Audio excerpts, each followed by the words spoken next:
It varies, but we're averaging between the two of us 80 or 90 cases a month, roughly. I mean, sometimes less, sometimes more.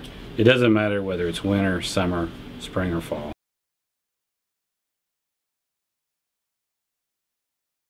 Don't ever want to say that alcohol, drug, or any other kind of addictions cause domestic violence, because they don't.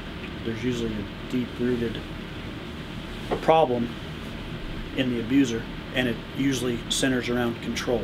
Okay, you know from just your relationships with other people, some people like to have more control in a relationship or a situation, and some people are comfortable being a follower or having less control and happy with that.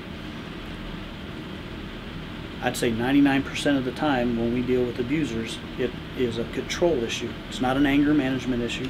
It's not a drug or alcohol addiction. But deep down roots, it's about control.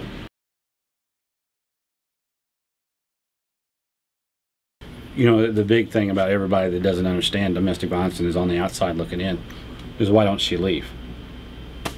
Well, it's not that easy. I mean, you got 3 kids with the person or 2 kids with the person, and no way of helping the kids out. She's not going to be able to just leave, so she's got to stay there. And then if he's acting like this and it's going to be bad, she has a right to protect herself. I mean, what do I tell a woman? I mean, I don't know what. I mean, you have a right to protect yourself.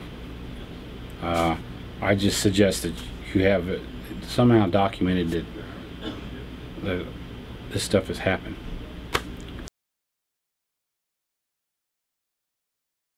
The best way to defend yourself is to get out of the situation, if possible. But there's lots of dynamics to that. I mean, if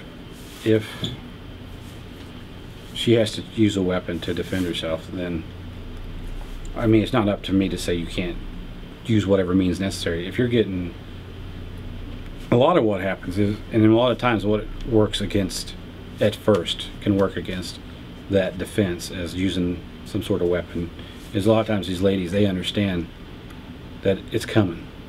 He's building up to something. And sometimes they act before he does, because really if they wait till he acts, it's maybe too late. It's a personal decision for anyone who's in that situation on whether or not they're going to use a weapon or arm themselves with a weapon for self-defense. And quite honestly, a lot of factors that go into it. It's hard for us to sit here and give a blanket, what's the word I'm looking for, a blanket support of someone carrying a weapon for self-defense. Personally, I think that if you have the ability and go through the training and demonstrate that you can use one efficiently, and you can also demonstrate that you know what the proper justifications are for use of that, so you don't get yourself in trouble, I'm all for it.